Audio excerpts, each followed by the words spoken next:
इससे पहले कि हम नया टॉपिक शुरू करें, कुछ रिएक्शंस हैं, वो भी नेम रिएक्शंस ही हैं, आपके एग्जाम में भी आती हैं, आपको पता होनी चाहिए। जैसे फ्लोरीन को अगर हम चाहते हैं fluorine to be introduced on aromatic ring, अगर हम चाहते हैं कि फ्लोरीन को कहाँ लेकर आए, एरोमेटिक रिंग के ऊपर फ्लोरीन को लेकर आना चाहते हैं, ठीक है। यानी कि मेरे पास मान लीजिए आपके पास एनिलीन है। What is aniline? बेंजीन पर NH2, इसको अमीनो बेंजीन भी कहते हैं और एनिलीन भी कहते हैं, ठीक है। आपने एनिलीन लिया। अब फ्लोरीन आप जानते हो डायरेक्टली फ्लोरीन अटैच नहीं होता किसी भी रिंग के ऊपर या किसी भी एलिफैटिक चेन के ऊपर। इसको बड़े ही तरीके से रैप करके लेके आना पड़ता है। रैप मतलब किसी के साथ बंडल के लाना पड़ता है। तो हमने क्या लिया NaNO2 तो लिया ही, पता है हमें NaNO2 का फंक्शन क्या होता है, ये डाई एजोटाइजेशन में हेल्प करता है। और यहाँ पे NaNO2 के साथ हम डालते हैं HbF4। HbF4 very very very important compound. HbF4 करेगा क्या? NaNO2 तो बेसिकली आप जानते हो एनिलीन को कन्वर्ट करता है किसके अंदर, N ट्रिपल बॉन्ड N के अंदर, याद आया? एजो कंपाउंड फॉर्म कर लेता है ये, बेंजीन डाई एजो। और जो यहाँ से BF4 है वो इसके साथ कॉम्प्लेक्स फॉर्म कर लेता है। तो ये जो कंपाउंड बनता है वो दिखाई दे रहा है आपको, दिखाई दे रहा है N पर प्लस और यहाँ पर चार्ज क्या आ गया overall minus, BF4 minus, N triple bond N BF4 minus. इस कंपाउंड का वैसे क्वाटनरी सॉल्ट है, टूटेगा, पक्की बात है। इसका अगर हम बात करें तो ये कंपाउंड क्या है, बेंजीन, साथ में क्या लग गया, डाईएजोनियम, और इसी के साथ टेट्रा फ्लोरोबोरेट। क्या नाम है इसका? सर मैंने अभी ज्वाइन किया, फिर से रिपीट कर देंगे? रिपीट करता हूँ, मैं अब एक रिएक्शन की बात कर रहा हूँ जिसमें हम फ्लोरीन को एरोमेटिक रिंग के ऊपर लाने की कोशिश कर रहे हैं। फ्लोरीन डायरेक्टली कभी भी एरोमेटिक रिंग पर एज इट इज नहीं आ जाती, ठीक है। तो अगर एज इट इज नहीं आती तो फिर क्या करना पड़ेगा, we have to do something. और वो क्या है, वो प्रोसेस क्या है, याद रखिएगा। उस प्रोसेस के अंदर हम इस फ्लोरीन को बंडल करके लाते हैं। बंडल मतलब किसी के साथ ऐड करके लाते हैं, और ऐड करने के बाद वो ऑल्टरनेटिवली उसको हम ऐड करवाते हैं बेंजीन रिंग के ऊपर। हालांकि benzene ring as it is इसको एक्सेप्ट नहीं करेगी। बेंजीन इसे एक्सेप्ट करने के पहले इसे किसी फॉर्म में लेकर आएगी, और लेकर आने के बाद कंपाउंड फॉर्मेशन के दौरान जो मेन कंपाउंड्स होंगे उनको बाहर निकालेगी, और फिर अल्टीमेटली फ्लोरीन इसके ऊपर रह जाएगा। क्या मतलब है इसका, देखो ध्यान से एक बार। यहाँ पे हमने एनिलीन लिया था। एनिलीन क्या होता है, बेंजीन पर NH2, इसमें डाला गया हमने NaNO2 और साथ में डाला HbF4। NaNO2 बेसिकली NH2 को कन्वर्ट कर रहा है इसके अंदर बेंजीन डायजोनियम कंपाउंड में, है ना, डायजो सॉल्ट फॉर्म कर रहा है ये। और जो HbF4 डाला आपने, इसमें से BF4 जो कॉम्प्लेक्स है ये इसके साथ कंबाइन कर जाएगा, N triple bond N BF4 एक कॉम्प्लेक्स बन गया, जो कि अपने आप में अनस्टेबल है। अनस्टेबल क्यों है?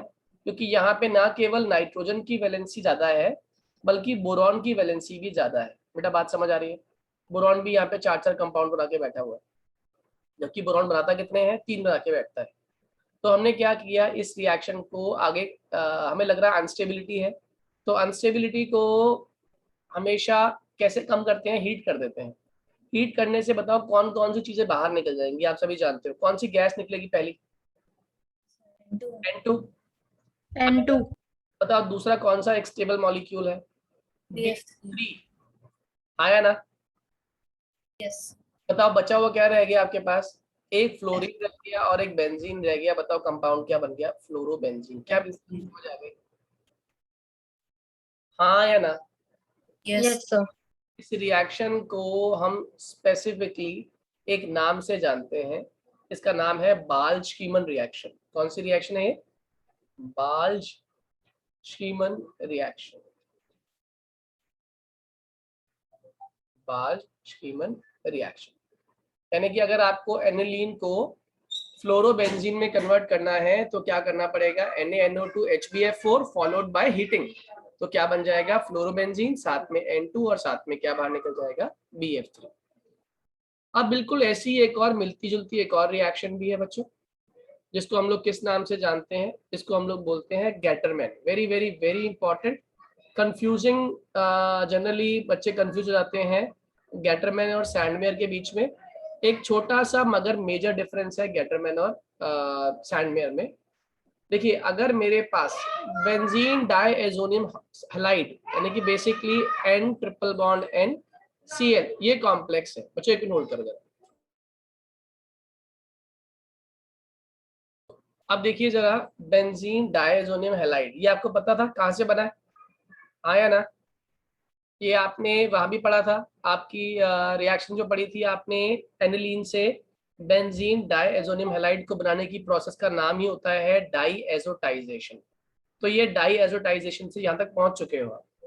अगर ये बन चुका है और इसमें दो तरीके से रिएक्शन होगी। पहला, अगर मैं इसमें Cu in presence of HBr डालूं। दूसरा, मैं इसमें CuCl2 in presence of HCl, या फिर यहाँ पे Cu in presence of HCl और यहाँ पे CuBr2 in presence of HBr। दोनों का डिफरेंस समझो आप पहले। ऊपर वाले में मेटल है और कॉरस्पॉन्डिंग एसिड है, नीचे वाले में मेटल सॉल्ट है और कॉरस्पॉन्डिंग एसिड है। बच्चों याद रहेगा? जल्दी बोलिए एक बार। यस ऊपर क्या है? मेटल और कॉरस्पॉन्डिंग एसिड, और नीचे क्या है? मेटल सॉल्ट और कॉरस्पॉन्डिंग एसिड। अगर ऐसा होता है, ऊपर वाली बात करें तो कंपाउंड दोनों में वही बनेगा। अगर CuHCl डाला तो यहाँ बन जाएगा क्लोरोबेंजीन, CuHBr डाल दिया तो बनेगा कंपाउंड ब्रोमोबेंजीन। ये दोनों ही केसेस में। और नीचे देखो तो यहाँ भी वही बन रहा है, ऊपर बनेगा इसमें ब्रोमोबेंजीन और नीचे क्या बन जाएगा? क्लोरोबेंजीन।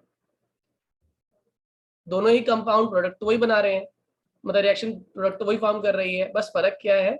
ये वाली जो ऊपर वाली रिएक्शन है इसका नाम है गैटरमैन। क्या नाम है इसका? गैटरमैन। और जो नीचे वाली रिएक्शन है इसका नाम है Sandmeyer. Am I clear to all? ऊपर वाली गैटरमैन, नीचे वाली सैंडमेयर, बात समझ आ गई? हाँ या ना? यस ये डिफरेंस भूलना मत, ये मल्टीपल चॉइस क्वेश्चन में जरूर आता है। आपको रिएजेंट दे देगा, बताए पूछेगा कि which reaction does it follow, is it following Gattermann reaction और is it following Sandmeyer reaction. Am I clear? Yes आगे देखिए जरा, गैटरमैन के बाद इसके बाद आता है हमारा एक और इम्पोर्टेंट रिएक्शन। मैंने पहले पढ़ी थी बोराडीन हुंसडीकर रिएक्शन, अब है खाली Hunsdiecker reaction. Borodin Hunsdiecker reaction was for aliphatic compounds, Hunsdiecker reaction is for aromatic compounds. क्या होती है? अगर हम एक रिंग वाले एसिड का सॉल्ट ले लें, बेसिकली ये बेंजोइक एसिड रहा होगा जिसके ऊपर आपने बेस डाल दिया या सॉल्ट डाल दिया, तो क्या बन गया? AgCl होगा, मान लो AgCl ने H को लिया तो HCl बाहर निकल गया, Ag इससे कंबाइन कर दिया। ठीक है, साथ में उसमें मैंने क्या डाल दिया? Br2 डाल दिया in presence of reflux, CCl4 reflux की प्रेजेंस में इसको रिएक्ट करा दिया। देखो, बहुत ही आसान तरीका है इस रिएक्शन को करने का, अगर आप देख पाओ तो। इसमें एक गैस छुपी हुई है, दिख रही है? गैस को आप बाहर निकाल दो, पहले CO2 बाहर निकल गया। अब एक जो Ag बचा हुआ है वो एक Br को लेके भागेगा, हाँ या ना? यस बताओ, बचा हुआ क्या रह गया? बेंजीन पर क्या आ जाएगा आपका? खाली Br, हाँ या ना? ब्रोमोबेंजीन बनेगा या नहीं बनेगा? यस कितने लोगों को ये पूरी बात समझ आ गई? ब्रोमोबेंजीन बन जाएगा हमारा, CO2 बन जाएगा और AgBr बन जाएगा, हाँ या ना? यस ठीक है। अब जरा आज का जो टॉपिक है ना वो बहुत बहुत बहुत इंपॉर्टेंट टॉपिक है और बहुत आसान टॉपिक है। अगर ध्यान से आप देखो तो बिल्कुल कोई कोरिलेशन नहीं है, लेकिन हाँ बदमा का क्वेश्चन आता है। इसको हम लोग बोलते हैं stereochemical aspect, stereochemical aspect of nucleophilic substitution, nucleophilic substitution. अब पहली बात तो इस वर्ड को समझ लो, स्टीरियोकेमिकल। स्टीरियो मतलब क्या होता है? वर्ड स्टीरियो का मतलब होता है स्पेस से। स्टीरियो कहाँ से आता है हमारा? स्पेस से। यानी स्पेस में कुछ ऐसी अरेंजमेंट होने वाली है एटम्स की, किसी एक पर्टिकुलर एटम के रेफरेंस में, जिससे कि उनकी जो वैल्यूज है वो चेंज होने वाली है। क्या मतलब, क्या कंसेप्ट है? स्टीरियोकेमिकल एस्पेक्ट किसे कहते हैं?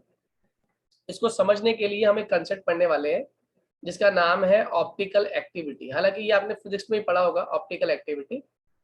जब लाइट पास करते हैं किसी एक सब्सटेंस के थ्रू तो वो अगर लाइट की डायरेक्शन को चेंज कर दे, अगर लाइट आ रही थी स्ट्रेट और उसने उसे डेविएट कर दिया क्लॉकवाइज डायरेक्शन में, या लाइट आ रही थी स्ट्रेट उसने उसे डेविएट कर दिया एंटी क्लॉकवाइज डायरेक्शन में, तो इस प्रॉपर्टी को हम लोग बोलते हैं ऑप्टिकल रोटेशन। क्या बोलते हैं इसको? ऑप्टिकल रोटेशन या फिर पोलराइजेशन ऑफ लाइट। तो जब लाइट पोलराइज हो जाएगी तो पहली बात तो ये समझ लेना होता क्या है, एक एक एस्पेक्ट समझते हैं पहले, ऑप्टिकल एक्टिविटी से पहले पोलराइजेशन समझ लो। आपने एक सोर्स ले ली लाइट की, और ये ना हर डायरेक्शन में लाइट को एमिट कर रही थी, ये सोर्स हर डायरेक्शन में लाइट को एमिट कर रही थी। अब क्या हुआ, अब हमने इसे एक क्रिस्टल से पास किया, इसको बोलते हैं पोलरॉइड। हालांकि ये लिखा नहीं है लेकिन पता होना चाहिए आपको। पोलरॉइड से हमने इसे पास कर दिया, इस लाइट को पास किया। तो जब लाइट इसमें से पास हुई ना, तो जो डिफरेंट डायरेक्शन में लाइट पास हो रही थी, अब वो स्पेसिफिकली एक ही डायरेक्शन में, यानी कि एक ही प्लेन ऑफ प्रोपगेशन, यानी कि लाइट के ट्रैवल करने की खाली एक ही डायरेक्शन, एक ही प्लेन वाले जो लाइट थी वो तो पास हो गई, बाकी सारी लाइट स्कैटर हो गई। मेरी बात समझ आ रही है? क्या कहा मैंने? इस लाइट में से बहुत सारे प्लेन्स में लाइट जा रही है, एक्स में भी जा रही है, वाई में भी जा रही है, जेड में भी जा रही है। जैसे ही पोलराइड से लाइट पास हुई तो खाली एक ही प्लेन में जाने वाली लाइट पास हुई, जो कि प्लेन इस पर्टिकुलर लाइट के अगर हम कह लें इसको प्लेन ऑफ प्रोपगेशन, तो इस प्लेन ऑफ प्रोपगेशन के ये परपेंडिकुलर है। हाँ या ना? यस। इसको हम लोग नाम देते हैं प्लेन पोलराइज्ड लाइट, क्योंकि अब ये एक ही डायरेक्शन में ट्रैवल कर रही है, अब ये डिफरेंट डायरेक्शन में ट्रैवल नहीं कर रही। अब क्या हुआ, आपने इसी प्लेन पोलराइज्ड लाइट को एक सॉल्यूशन से पास किया, ठीक है, और वो सॉल्यूशन हमने क्या किया, एक स्पेक्ट्रोमीटर कह देते हैं इसको, फोटोमीटर, स्पेक्ट्रोफोटोमीटर कहते हैं। इसमें वो सॉल्यूशन भर दिया आपने, ये लाइट इसमें से ट्रैवल हुई, और ट्रैवल होने के बाद लाइट ना इस तरह टेढ़ी हो गई, तिरछी हो गई, यानी लाइट निकलने के बाद एक सर्टेन स्पेसिफिक एंगल पे निकल रही है। तो अगर मान लो ये प्लेन ऑफ प्रोपगेशन है, ये प्लेन ऑफ प्रोपगेशन है, तो लाइट प्लेन ऑफ प्रोपगेशन में किस तरफ घूम गई? थोड़ा स्लाइटली क्लॉकवाइज घूम गई। कहाँ घूम गई? क्लॉकवाइज। तो जितने चांसेस इस लाइट के क्लॉकवाइज घूमने के हैं डिपेंडिंग अपॉन द सॉल्यूशन, उतने ही लाइट के चांसेस एंटी क्लॉकवाइज डायरेक्शन में घूमने के भी हैं। क्या मेरी बात समझ आ रही है? हाँ या ना? जल्दी बोलिए। यस। इस पर्टिकुलर सॉल्यूशन से जो कि आपने इस पर्टिकुलर इंस्ट्रूमेंट में रखा है, जैसे ही लाइट इसमें से पास हुई, लाइट को एब्जॉर्ब किया, लाइट को सर्टेन एंगल पे डेविएट किया, इस मीडियम की खुद की प्रॉपर्टी थी ये। तो अब जब लाइट, जो बची हुई लाइट है, जब बाहर निकल रही है, it is coming out slightly tilted. तो अगर ये जो टिल्ट है, ये जो अगर डेविएशन है, अगर ये क्लॉकवाइज डायरेक्शन में है, तो इसको हम आज के बाद नाम देंगे डेक्स्ट्रो रोटेटरी। क्या बोलेंगे इसको?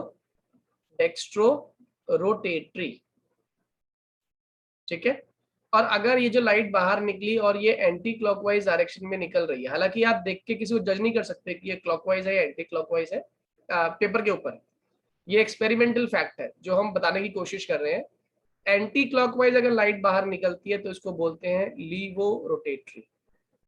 मैं फिर से एक बार अपना कंसेप्ट रिपीट कर रहा हूँ। सबसे पहली चीज थी, आपके पास एक लाइट थी जो कि मोनोक्रोमैटिक नहीं थी। मोनो मतलब होता है सिंगल वेवलेंथ वाली लाइट, इसमें बहुत सारी वेवलेंथ की लाइट निकल रही थी, हर डायरेक्शन में लाइट जा रही थी। तो आपने क्या किया, इसको पास किया पोलरॉइड में से, जिसका फंक्शन क्या होता है, लाइट को पोलराइज करने का। और लाइट के पोलराइज का मतलब समझ लो कि इस पर्टिकुलर लाइट में से खाली वही लाइट रेज बाहर निकल पाएंगी जिनका की एक ही डायरेक्शन ऑफ प्रोपगेशन होगा। क्या होगा? जिनका एक ही डायरेक्शन ऑफ प्रोपगेशन। ऐसी लाइट को हम लोग क्या नाम देते हैं? Plane polarised light. अब इस कंपैरिजन में और इस लाइट में डिफरेंस क्या है? अब ये खाली एक ही प्लेन में लाइट मूव कर रही है, जो बाकी सारे प्लेन्स थे वो खत्म हो गए। अब मैंने क्या किया, नेक्स्ट स्टेप में इसी प्लेन पोलराइज्ड लाइट को लिया, प्लेन पोलराइज्ड लाइट पीपीएल कहते हैं इसको, और इस लाइट को पास किया आपने एक स्पेक्ट्रोफोटोमीटर में, जिसके अंदर क्या किया आपने, लाइट को जब पास किया तो इसमें सॉल्यूशंस होती हैं, जैसे मान लो ग्लूकोज की सॉल्यूशन भर दी, सुक्रोज की सॉल्यूशन भर दी, और ब्यूटेनॉल भर दिया, सो मेनी डिफरेंट थिंग्स जो हम डाल के चेक करते हैं कि किसका क्या नेचर है। तो मान लो इसमें अभी मैं ये एज्यूम करता हूँ, इसमें मैंने ग्लूकोज डाला, तो जब लाइट को पास किया ग्लूकोज वाली सॉल्यूशन के अंदर से, तो जो लाइट बाहर निकली वो बिल्कुल परपेंडिकुलर नहीं थी, वो स्लाइटली एक एंगल पे डेविएट हो गई थी। तो कितना डेविएट हो गई लाइट, इसके लिए अलग से इक्वेशन आई थी। वो इसके अंदर एंगल ऑफ रोटेशन कहते हैं उसको। उस एंगल ऑफ रोटेशन की हेल्प से हम ये जज कर लेते हैं कि लाइट पहले किस डायरेक्शन में थी और अब लाइट किस तरफ मुड़ गई है। अगर जो लाइट का बेंडिंग हो रही है it is more over towards clockwise direction, तो ऐसी लाइट को हम लोग क्या बोलते हैं, डेक्स्ट्रो रोटेटरी। और अगर ये जो लाइट बाहर निकल रही है ये अगर एंटी क्लॉकवाइज शिफ्ट हो गया इसका एंगल, तो इसको हम नाम देते हैं लीवो रोटेटरी। क्या मेरी बात समझ आ गई इतनी? यस। सबको समझ आ गई बच्चों? प्लीज रेज योर हैंड अगर ये समझ आ गए कंसेप्ट क्विकली, ताकि फिर मैं आगे बता सकूं आप लोगों को।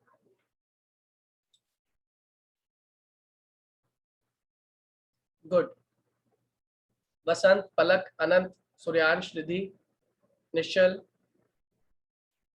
अब आगे समझिए। ये बेसिक आइडिया था बिल्कुल हमारा पोलराइजेशन के लिए।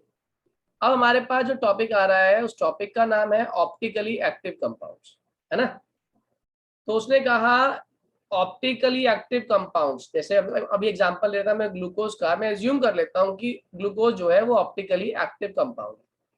तो क्या होता है ऑप्टिकली एक्टिव कंपाउंड, अब इसकी डेफिनेशन आप खुद बता पाओगे। ऑप्टिकली एक्टिव कंपाउंड्स वो कंपाउंड्स होते हैं जो कि रोटेट कर देते हैं। कंपाउंड्स जो क्या कर रहे हैं, रोटेट कर रहे हैं। किसे कर रहे हैं रोटेट? प्लेन पोलराइज लाइट को रोटेट करते हैं when light passes through their solution. जब लाइट उनकी सॉल्यूशन से पास होती है तो उस समय वो क्या करते हैं, लाइट को रोटेट कर देते हैं, और इसी को हम लोग बोलते हैं optically, such compounds are known as optically active compounds. मेरी बात समझ आ गई? कौन होगा ऑप्टिकली एक्टिव? जो उनमें से पास होने वाली लाइट को रोटेट कर पाए, आइदर क्लॉकवाइज या फिर एंटी क्लॉकवाइज, तो उनको हम लोग क्या नाम देंगे, ऑप्टिकली एक्टिव कंपाउंड्स। क्या मेरी बात समझ आ रही है? यस। अगर लाइट घूम रही है क्लॉकवाइज डायरेक्शन में तो क्या नाम देंगे उसको? ऊपर बताया था मैंने आपको, डेक्स्ट्रो रोटेटरी। Very good. और अगर लाइट घूम रही है एंटी क्लॉकवाइज डायरेक्शन में से क्या नाम देंगे, लीवोरोटेटरी। ठीक है। तो just for the sake of convention मैं ये मान लेता हूँ अगर डेक्स्ट्रो प्लस है तो लीवो ऑटोमेटिकली क्या हो जाएगा, माइनस। हाँ या ना? सही है, जल्दी बोलिए। इसको कैपिटल डी से अगर रिप्रेजेंट करेंगे तो इसको एल से रिप्रेजेंट करेंगे। एल मतलब क्या होता है, levo, dextro and levo. Is it clear to everyone? जल्दी बोलो बच्चों। यस। ओके। अब आता है कि क्या कैसे पहचाने कि कोई कंपाउंड ऑप्टिकली एक्टिव होगा या नहीं होगा। ऑप्टिकली एक्टिव कंपाउंड को पहचानने के लिए आपको एक ही चीज ढूंढनी है, to search for chiral carbon. क्या ढूंढना है हमें? वर्ड याद कर लो, हमें क्या ढूंढना है, कोई कंपाउंड ऑप्टिकली एक्टिव होगा कैसे जज कर पाओगे? अगर उस कंपाउंड में क्या मौजूद है, chiral carbon. Now what is chiral carbon, अब ये क्वेश्चन आ गया। कायरल कार्बन एक ऐसा कार्बन होता है जिसके अंदर चारों के चारों ग्रुप जो लगे हुए हैं वो डिफरेंट होते हैं, यानी कि ये कार्बन कैसा होना चाहिए, एसिमेट्रिक। कैसा होना चाहिए कार्बन? एसिमेट्रिक। ऑल 4 ग्रुप्स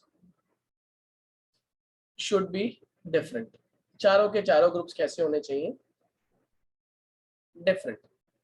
जैसे ये मान लो ये ए है, ये बी है, ये ई है और ये एफ है, तो क्या चारों ग्रुप डिफरेंट है? यस। तो ये क्या कहलाएगा हमारा, asymmetrical carbon. What carbon is this, asymmetrical carbon. और जिस कंपाउंड में एसिमेट्रिकल कार्बन होता है वो ऑप्टिकली एक्टिव होता है, और ऐसे कार्बन को हम क्या नाम देते हैं, कायरल। कई लोग उसे चिराल बोलते हैं, प्रोनाउंस कैसे मर्जी करो, कंसेप्ट समझ आना चाहिए। कायरल कार्बन समझ आ गया सभी को, हाँ या ना? यस। Yes sir. क्या कंडीशन है कायरल कार्बन की, कैसे ग्रुप होने चाहिए चारों? Different groups. क्या मेरी बात समझ आ गई है, क्लियर है सभी को? यस। ओके। तो अगर कोई कायरल कार्बन, ठीक है, कोई भी कायरल कार्बन है, अगर वो अपना फिनोमिना शो कर रहा है, यानी कि वो क्या करता है, अगर मैं कायरल कार्बन ले लूं, यहाँ पर आ गया ए, यहाँ पर बी, यहाँ पर ई, यहाँ पर एफ, और मैं अगर इसको शीशे में देखने की कोशिश करूं, तो आप मुझे बताओ इमेज कैसी बनने वाली है। ए और ई को तो कोई फर्क नहीं पड़ेगा, बट क्या होगा, बी इधर आ जाएगा और एफ इधर आ जाएगा, हाँ या ना। Yes sir. इसको बोलते हैं एक दूसरे की नॉन सुपर इम्पोजेबल इमेजेस। क्या नाम दिया हमने इसको, नॉन सुपर इम्पोजेबल इमेजेस, सही है। और नॉन सुपर इम्पोजेबल इमेजेस जो मिरर में देखने को मिलता है, पता, मिरर की नॉन सुपर इम्पोजेबल इमेजेस, इसको जो कंपाउंड शो करता है, इन फॉर्म्स को हम लोग क्या बोलते हैं, एनेंशियोमर्स। ये जो नॉन सुपर इम्पोजेबल इमेजेस है, इसी को हम लोग किस कैटेगरी में स्टडी करते हैं, एनेंशियोमर्स। कोई आपसे पूछे व्हाट इज एनेंशियोमर, तो आंसर क्या लिख कर आओगे, enantiomers are the non super imposable images. क्या मेरी बात समझ आ रही है? यस। देखो लेफ्ट हैंड को अगर देखो शीशे में तो वो राइट दिखाई देता है, राइट को देखो तो वो लेफ्ट दिखाई देता है। कोई इशू आया ना? कोई इशू इसमें बच्चों, जल्दी बोलो। जैसे एग्जांपल के तौर पे मुझे बताना, ये कार्बन है, इसके ऊपर H लगा हुआ है, इधर R लगा हुआ है, इधर R लगा हुआ है, इधर R डैश। बताओ क्या ये कायरल कार्बन है नहीं? जल्दी बोलो, इज इट कायरल कार्बन और नॉट? सर नहीं है, क्योंकि दो अल्काइल ग्रुप सेम है। तो अल्काइल ग्रुप सेम हो गए, यानी कि it is not a chiral carbon. लेकिन अगर मैं ऐसे लिख दूं,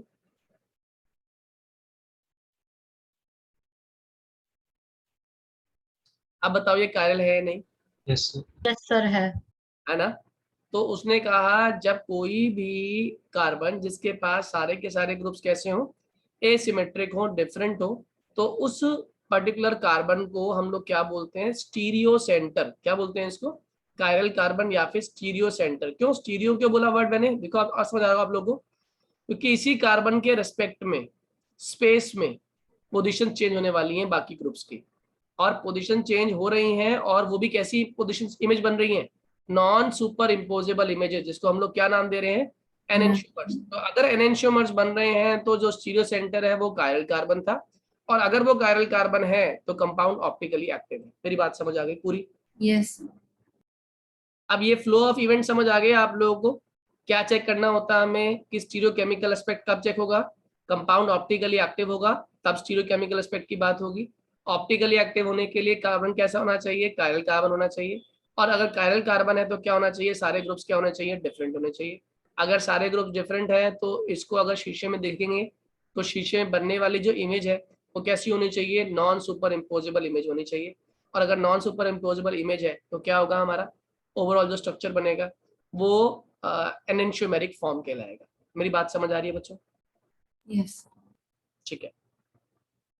अब एक और बात समझ लेते हैं। अब होता क्या है कि किसने कहा सर, मान लो ये वाला कंपाउंड जो है R डैश, यहाँ पर आपका आ गया H और यहाँ पर आ गया OH।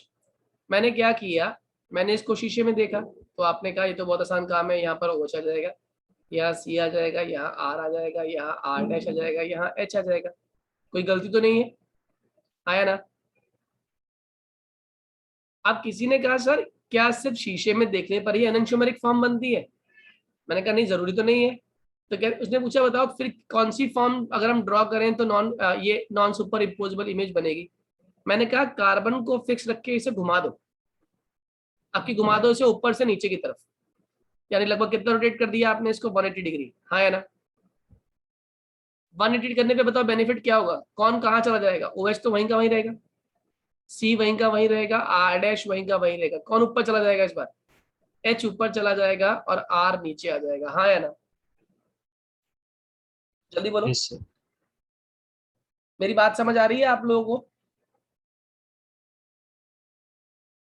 जल्दी यस। बोलिए। तो ये भी हमारी कौन सी फॉर्म बना रहा है, ये भी हमारा रिजल्ट क्या जो फॉर्म कर रहा है, that is resulting into the formation of non super imposable images, हाँ या ना? ये आपस में कोई भी फॉर्म एक दूसरे के ऊपर सुपर इम्पोज नहीं हो रही है क्या? No, sir. ये क्या है, सारी की सारी एनेंशियोमेरिक फॉर्म्स है ना? Yes, sir. लेकिन अगर मैं इस वाली फॉर्म को शीशे में देख लूं, फिर से एक बार शीशे में देखते बताओ क्या होगा? मान लो ये यहाँ जो फॉर्म बनी उसका नाम, उस इमेज का नाम हो गया डी, इसका नाम है सी, ये है आपकी बी और ये है आपकी ए। तो अगर मैं इसको शीशे में देख लूं बी को, जो डी फॉर्म बनेगी बताओ वो किसको सुपर इम्पोज कर देगी? सर सी को। बी वाली सी को आसानी से सुपर इम्पोज कर देगी। बिल्कुल ठीक आपने कहा। समझ आ रही है बात? हाँ या ना? यानी रोटेशन दोबारा से करते होगे तो वापस आपका जो बनेगा इमेज वो आपके पहले ऑब्जेक्ट को क्या कर रहा होगा? सुपर इम्पोज कर रहा होगा। Am I clear to all? Yes sir. तो ये भी एक तरीका है कि हम रोटेशंस को कैंसिल भी कर सकते हैं। रोटेशंस को किस डायरेक्शन में ले जाएं कि रोटेशंस कैंसिल हो जाएं, ऑप्टिकली एक्टिविटी खत्म हो जाए। मतलब इसको बेसिकली जैसे मैथ्स में पढ़ते हैं, नेगेटिव को नेगेटिव से मल्टीप्लाई कर दो तो क्या रह जाता है? खाली पॉजिटिव रह जाता है। सेम कहानी, एक बार घुमाया और घुमाने के बाद उसे फिर दोबारा से घुमा दें, अगर उसी की इमेज ले लें तो वापस वो क्या बन जाएगा? जिस ओरिजिनल पोजीशन में वो था पहले। हाँ या ना? तो यहाँ पर A और B फॉलो कर रहे हैं। ए एंड बी की अगर हम बात करें तो ए एंड बी में क्या हो जाएगा? अगर मैं बी की भी इमेज ले लूं, फिर से बी की दोबारा से इमेज ले लूं, मिरर के सामने रख दूं बी को, तो बी से क्या बन जाएगा हमारा दोबारा से? ए बनेगा या नहीं बनेगा बेटा? Yes, sir. तो वो जो नई फॉर्म बनी, मान लो ई फॉर्म, ई और ए आपस में क्या हो रही है? सुपर इम्पोज हो रही है। यानी कि मैं अगर रोटेशंस कंटिन्यू रहती है, लगातार रोटेशंस हो रही हैं, तो इसी मिक्सचर में क्लॉकवाइज भी मूवमेंट बनेगी, एंटी क्लॉकवाइज भी मूवमेंट बनेगी और कैंसिलिंग ऑफ मूवमेंट्स भी हो रही होगी। हाँ या ना? Yes. बात समझ आ रही है ये? Yes, sir. ठीक है। तो इन सभी फॉर्म्स को हम लोग क्या नाम दे रहे हैं? एनेंशियोमेरिक फॉर्म्स दे रहे हैं। और जब कोई भी ऐसा मिक्सचर जिसमें एनेंशियोमर्स यानी कि क्लॉकवाइज और एंटी क्लॉकवाइज मूवमेंट बराबर हो जाए, एक दूसरे में इंटर कन्वर्टिबल हो, ऐसे एनेंशियोमेरिक मिक्सचर्स या एनेंशियोमर्स जिसके अंदर इक्वल प्रोपोर्शन किसका हो जाए? क्लॉकवाइज रोटेशन रेंडमली कन्वर्ट हो रही है एंटी क्लॉकवाइज इमेजेस में, और एंटी क्लॉकवाइज जो है रेंडमली क्या बना रही है? Clockwise rotations. तो इस केस में जो मिक्सचर बनता है उस मिक्सचर की ओवरऑल एक्टिविटी जीरो हो जाती है। बताओ जीरो क्यों हो जाती है ओवरऑल एक्टिविटी?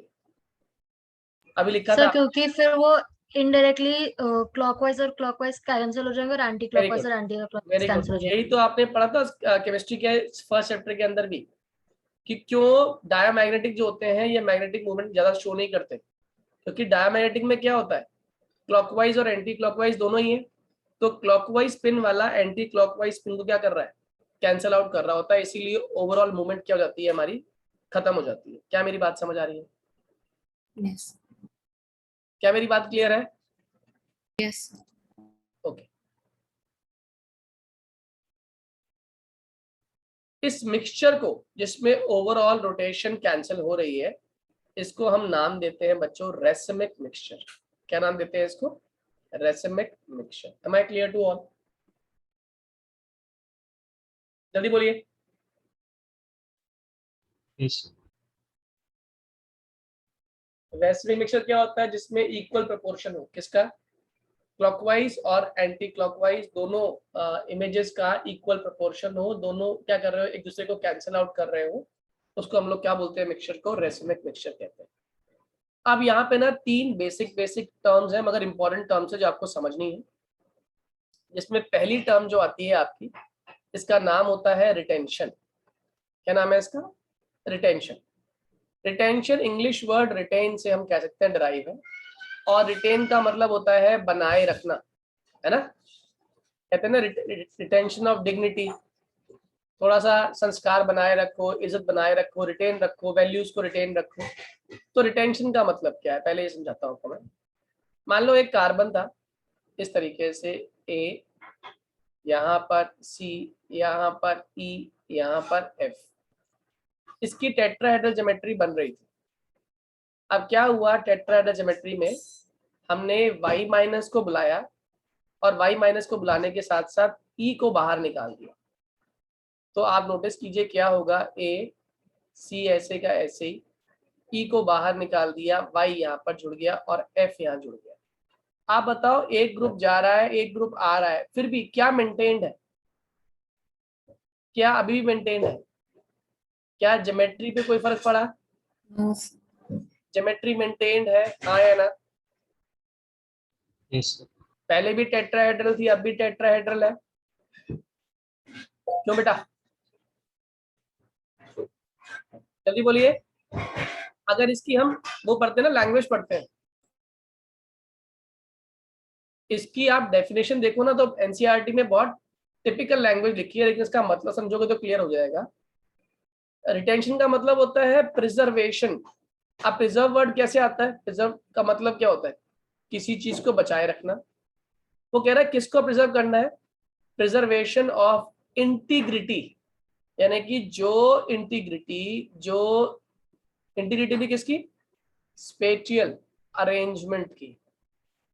अब इसको मैं बहुत सिंपल तरीके से बताऊं आपको मैं, arrangement of bonds to chiral carbon. उसने कहा जो ये आपका सेंट्रल एटम है, इसने अपने आले द्वाले एक ज्योमेट्री ड्रॉ कर दी है, ठीक है ना? तो हमने क्या करना है? उसे प्रिजर्व करना है। किसे प्रिजर्व करना है? स्पेटियल अरेंजमेंट को, यानी कि जो स्पेस में अरेंजमेंट हो रही है इन चारों बॉन्ड्स को, उसको हमने प्रिजर्व करना है। और किसके आले द्वाले हो रहा है ये? किसके अराउंड हो रही है सारी कहानी?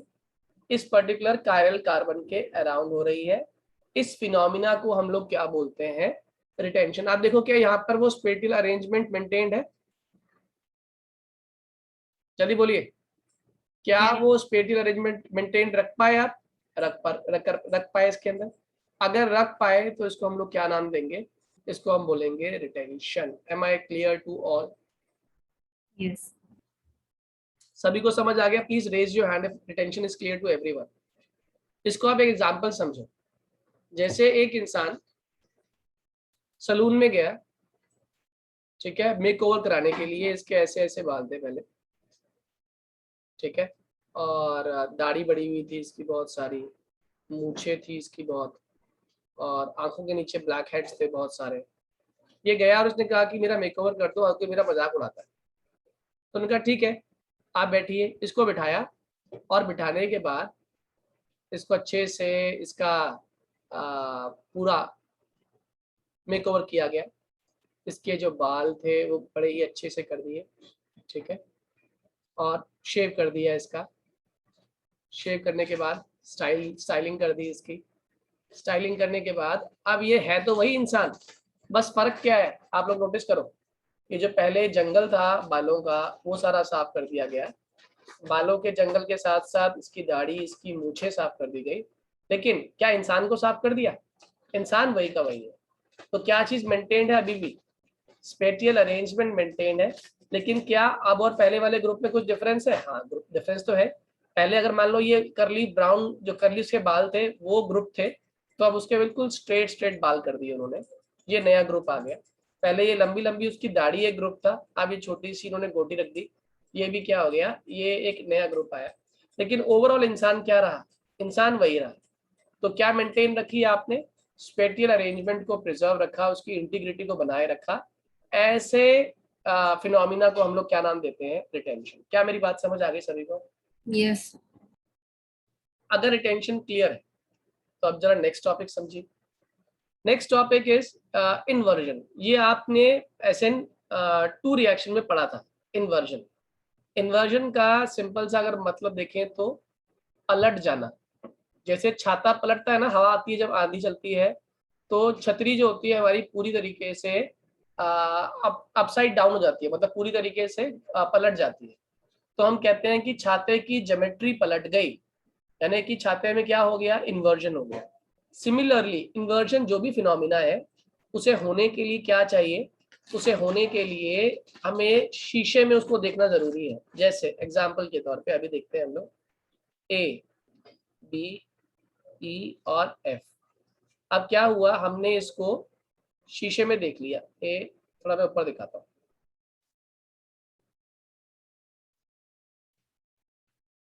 ज्यादा क्लियर होगा। एक सेकेंड,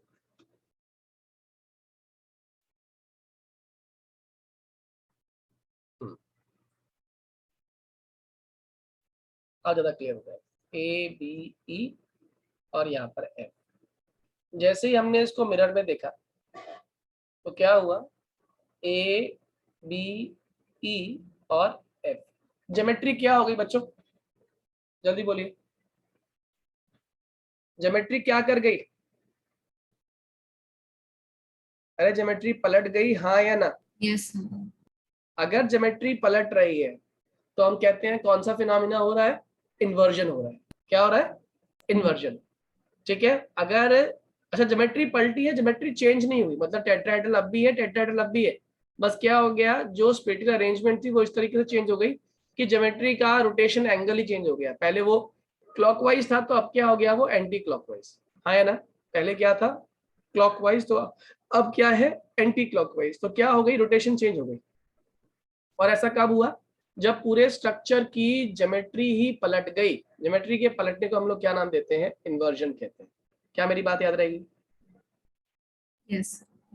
ठीक है, तो इन्वर्जन और रिटेंशन के बाद अब इस चैप्टर की कन्वर्जन का जो बेस रिएक्शन है वो मैं आपको करा रहा हूँ। हालांकि ये 11th में भी था आपका। इस रिएक्शन का नाम है एलिमिनेशन रिएक्शन। अभी तक आपने क्या किया था, सब्स्टिट्यूशन। अब आप क्या करने वाले हो, एलिमिनेशन रिएक्शन। एलिमिनेशन में इंग्लिश का वर्ड आता है, आप सभी जानते हो, एलिमिनेट। और एलिमिनेट का मतलब होता है किसी को बाहर निकाल देना, बाहर निकालना, खत्म कर देना। ये सारा का सारा एलिमिनेशन में आता है, याद रहेगा? हाँ या ना? एलिमिनेशन का मतलब क्या होता है, बाहर निकालना, ग्रुप को रिमूव करना। देखो कैसे होती है पूरी प्रोसेस, आपको क्लियर करता हूँ।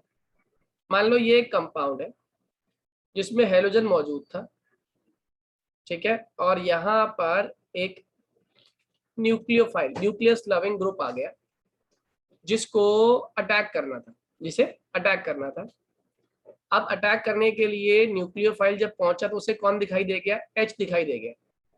अब न्यूक्लियोफाइल ने इस एच को कहा कि मेरे साथ बॉन्ड बना ले, और वैसे भी एच की टेंडेंसी होती है किसी किसी इलेक्ट्रोनेगेटिव एलिमेंट के साथ बॉन्ड फॉर्म करने की टेंडेंसी बहुत स्ट्रांग है उसकी। तो उसने वही काम किया, उस एच ने एनयू के साथ बॉन्ड बनाना शुरू कर दिया। तो इस कार्बन ने कहा तू ये क्या कर रहा है, तो मेरे साथ जुड़ा हुआ था, तू ये एनयू के साथ कैसे जुड़ सकता है। तो अब कार्बन को गुस्सा आ गया। अब जब कार्बन को गुस्सा आ गया तो कार्बन ने क्या किया, हाइड्रोजन के और अपने इलेक्ट्रॉन अपने पास खींच लिए, तो कार्बन इज मोर इलेक्ट्रोनेगेटिव। हाँ या ना? जल्दी बोलिए, हाँ या ना? Yes sir. अगर इसने इसके बॉन्ड को विड्रॉ कर लिया तो यहाँ से H किस फॉर्म में बाहर निकला, H+ H+। और बाहर कौन था जो उसको साथ अटैच कर रहा था अपने साथ, न्यूक्लियर, ये न्यूक्लियोफाइल। तो इस न्यूक्लियोफाइल ने H के साथ बॉन्ड फॉर्म कर लिया। क्या मेरी बात समझ आ गई? NUH करके बॉन्ड बन गया। अब इस कार्बन के ऊपर नेगेटिव चार्ज आ गया और कार्बन को बहुत खराब लग रहा है कि मेरे पास नेगेटिव चार्ज है, मैं क्या करूं उस नेगेटिव चार्ज का, मेरा तो बॉन्ड कम हो गया। तो इस कार्बन ने कहा ऐसा है कि क्यों ना हम इस नेगेटिव चार्ज को इस्तेमाल करें। तो कार्बन ने अगले केस में इस नेगेटिव चार्ज को उठा के यहाँ डाल दिया, और जैसे यहाँ डाला यहाँ पर एक दिक्कत होगी। बताओ क्या दिक्कत होगी बच्चों, जल्दी से बोलो। इस वाले की तो मौज आ गई, डबल बॉन्ड बना लिया इसने, लेकिन इस कार्बन की दिक्कत हो गई थी। बताओ क्या? सर पेंटावलन बन गया। बहुत बढ़िया, उसके 5 बॉन्ड हो गए। तो कार्बन के साथ जुड़ा हुआ था हेलोजन। हेलोजन ने कहा तो मेरी तौहीन है, तो मेरे होते हुए बॉन्ड बना रहा है किसी के साथ, तो मेरा करना क्या है, मैं जा रहा हूँ अपने इलेक्ट्रॉन लेके और तेरे इलेक्ट्रॉन लेके, क्योंकि मैं इलेक्ट्रोनेगेटिव। कार्बन ने यहाँ से बॉन्ड, जैसे इसने नेगेटिव चार्ज दिया, कार्बन ने यहाँ से बॉन्ड विड्रॉ कर लिया और इस कार्बन के पास भी स्टेबिलिटी बनी रही। क्या मेरी बात समझ आ रही है आप लोगों को? Yes. यहाँ से क्या बाहर निकला बताओ जल्दी साथ में, X-। क्या पूरी स्टोरी क्लियर हुई आप लोगों को? Yes. अगर ये स्टोरी क्लियर हुई तो एक एग्जांपल से क्लियर करता हूँ आपको। आपको याद होगा लास्ट टाइम हमने मैंने कहा था एक रिएजेंट है एक्वस KOH, और मैंने कहा था जब भी ये डलेगा ये कौन सा ग्रुप छोड़कर जाएगा, OH ग्रुप ऐड करता है, इसको बोलते हैं सब्स्टिट्यूट करता है OH ग्रुप को। कौन सा रिएजेंट, एक्वस KOH। ये इसकी खास पहचान है, एक्वस KOH क्या छोड़ के जाता है, OH ग्रुप छोड़ जाता है और हेलोजन को लेके जाता है, ठीक है। लेकिन अब हम एक्वस KOH की बात नहीं करेंगे। एलिमिनेशन के लिए, एलिमिनेशन के लिए we use alcoholic KOH। Elimination के लिए what we use is alcoholic KOH। ये कौन सी प्रोसेस करता है मैं आपको बताता हूँ। इस प्रोसेस का नाम होता है डी हाइड्रो हेलोजिनेशन। क्या कहा मैंने? Dehydro halogenation. डी मतलब क्या होता है पहले तो बताओ मुझे, what do mean by D? D मतलब रिमूव करना, है ना? यही पढ़ा। डी मतलब क्या होता है? डी होता है रिमूव करना। तो हम क्या कर रहे हैं? रिमूव कर रहे हैं। हम किसको रिमूव कर रहे हैं? दो ग्रुप्स यहाँ पे छुपे हुए हैं, बताओ कौन कौन से? हाइड्रोजन और हेलोजन। बहुत बढ़िया। यहाँ पे दो वर्ड्स दिख रहे हैं आपको, एक तो हाइड्रोजन है, हाइड्रो, और एक और चीज है यहाँ पे, वो है हेलोजन। तो यहाँ से दो चीजों का रिमूवल होने वाला है। एक रिमूवल हाइड्रोजन का है और एक रिमूवल आपका हेलोजन का है। किसकी हेल्प से? अल्कोहलिक KOH की हेल्प से। और कैसे होगा, क्यों होगा, ये समझ लीजिएगा बहुत अच्छे से। मान लो मेरे पास एक कंपाउंड था जिसका नाम है 2-क्लोरो-ब्यूटेन। मैंने इसमें क्या डाल दिया? अल्कोहलिक KOH डाल दिया, ठीक है। अब पहले तोड़ना सीखते हैं। अल्कोहलिक KOH टूटेगा, कैसे टूटेगा? ये बनेगा K+ और ये बन जाएगा OH-। OH- क्या होता है जानते हो ना? न्यूक्लियोफाइल है या नहीं? न्यूक्लियस लविंग है ये, हाँ या ना? यस। अब क्या हुआ, इसको आप ऐसा समझ लो कि K+ को देख के किसका जी ललचा गया? K+ को देख के Cl-।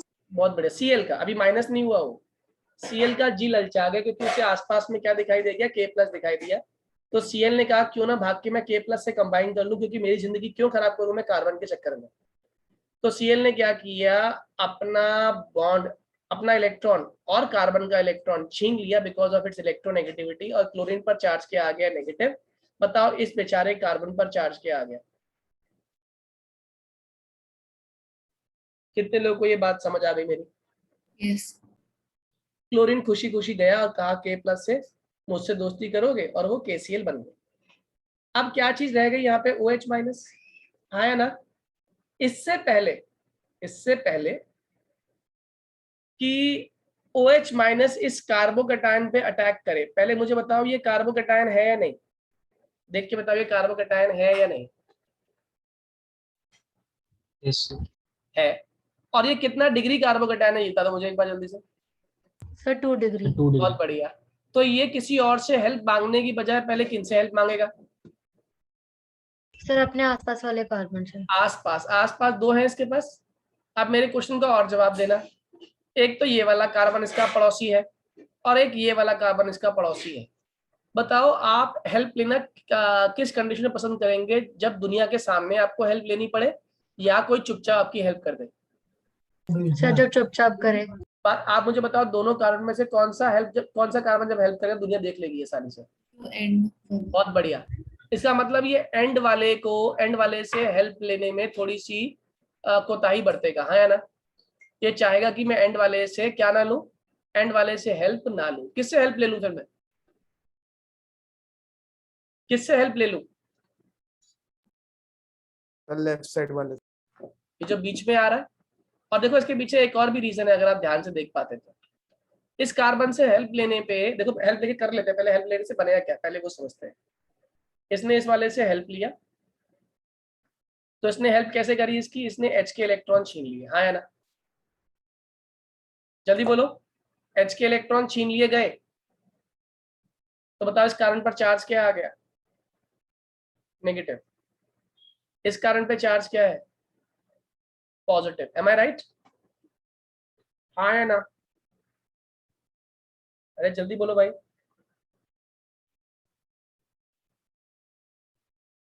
बच्चों हाँ या ना? Quickly respond. आप देखो इस नेगेटिव चार्ज ने इस पॉजिटिव को कैसे हेल्प किया? इसने यहाँ पे इस चार्ज को यहाँ भेज दिया, और जैसे इसने इसको यहाँ भेज दिया, यहाँ पर क्या बन गया? Double bond. मेरी बात समझ आ रही है? यस। कितने लोगों को क्लियर है ये बात? अब मेरे क्वेश्चन का जवाब देना। एक तो हेल्प इसने करी, यानी कि बीच वाले ने। एक बार हम कोशिश करते हैं कि कोने वाले से हेल्प ले लेते हैं, है ना, कोने वाले से हेल्प ले लेते हैं।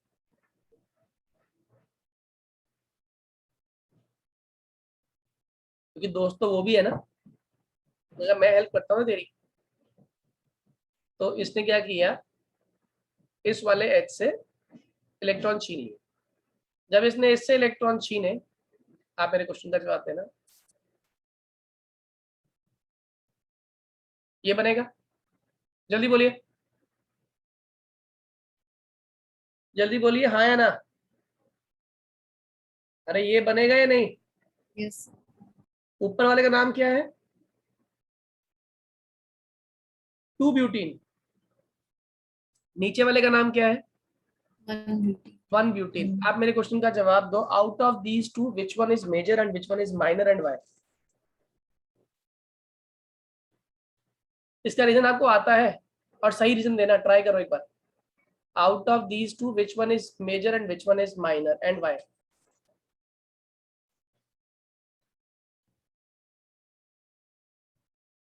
So first वाला major है। परफेक्ट।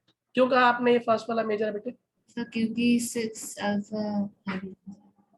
और बात इसमें सर क्या? सिमेट्रिकल है वो। बहुत बढ़िया, वेरी गुड, अच्छा आंसर, आपका भी ठीक था और आपका भी आंसर ठीक है। देखो सिमेट्री किस केस में है? ऊपर वाले केस में सिमेट्री है, नीचे वाले केस में सिमेट्री नहीं है। और देसी भाषा में बात करते हैं, देखो जब भी कोई मॉलिक्यूल अपने में से इलेक्ट्रॉन को शिफ्ट करता है, मूव कराता है, तो ऐसा करने पे वो क्या लॉस करता है अपने में से? अपने में से क्या मूव करता है, क्या लूज करता है वो? अरे देखो, जैसे एक आदमी है, ये एक गेम शो में पार्टिसिपेट कर रहा है, और इसको ना एक बड़े से एक डोर को टॉपल करना है, टॉपल करना है। इसने पहले इस गेट को इस तरीके से, पहले इसकी कंडीशन थी, इसने झुक के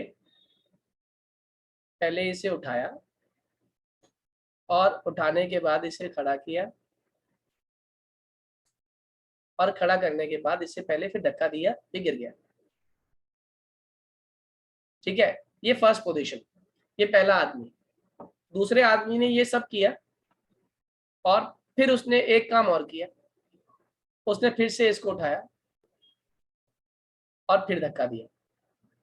आप मुझे बताओ कौन सा आदमी ज्यादा थकने वाला है और विनर होगा? ये फर्स्ट आदमी है, ये सेकंड आदमी है?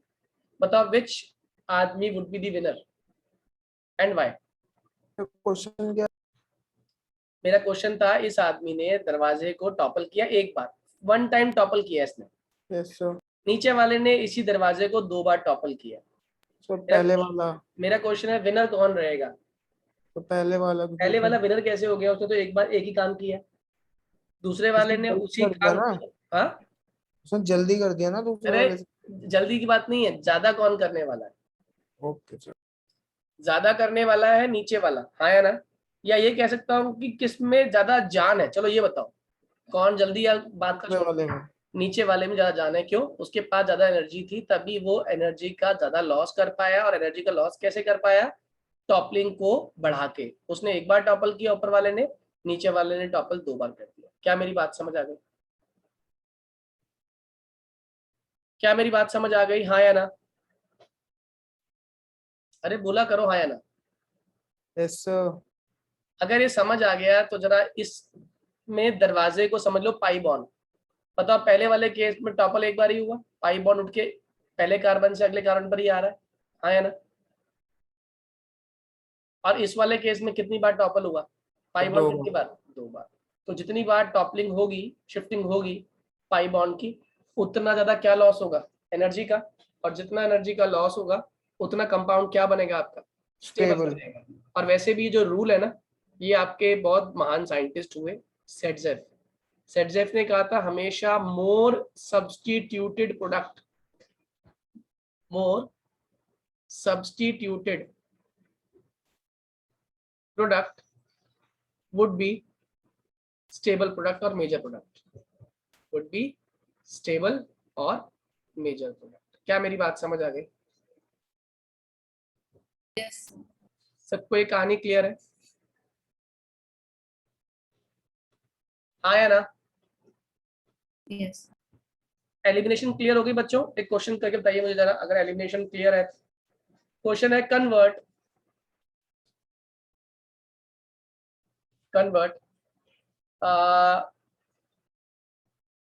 2-chloro pentane into A part, pentane to all, दूसरा पेंट टू इन। क्विकली करिए जरा एक कन्वर्जन, 1 मिनट दिया मैंने करने के लिए।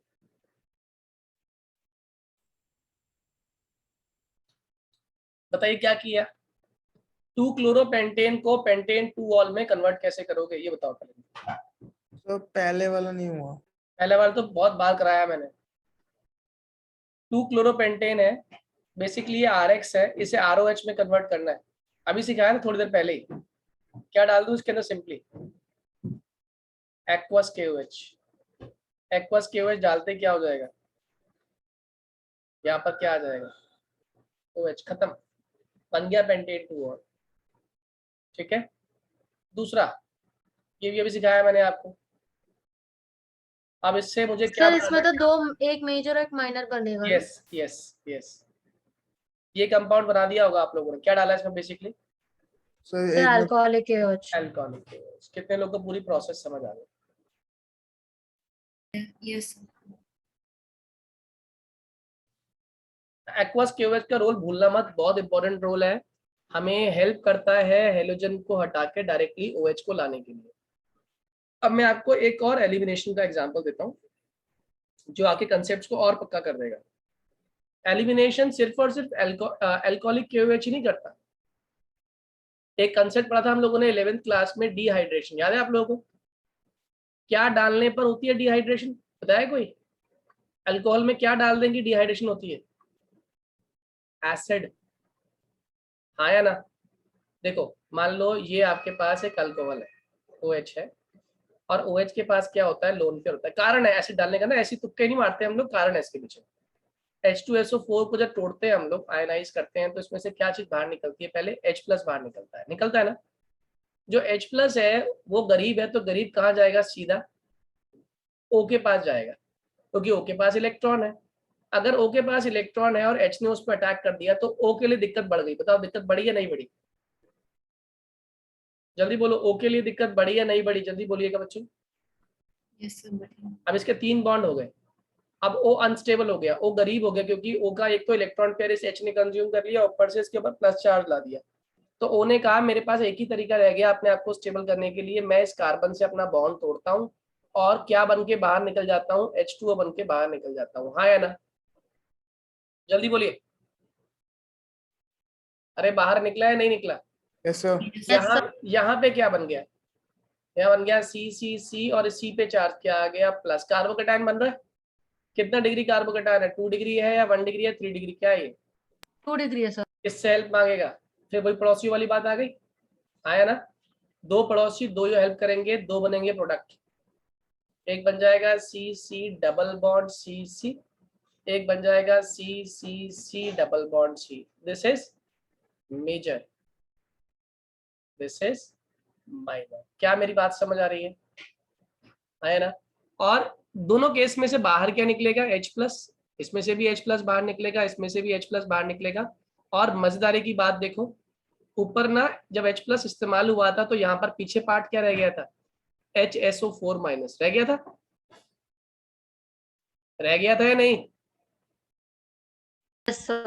yes. तो ये जो H+ निकलेंगे ना, वापस किससे कंबाइन कर जाएंगे? HSO4- से, और क्या बन जाएगा वापस? H2SO4।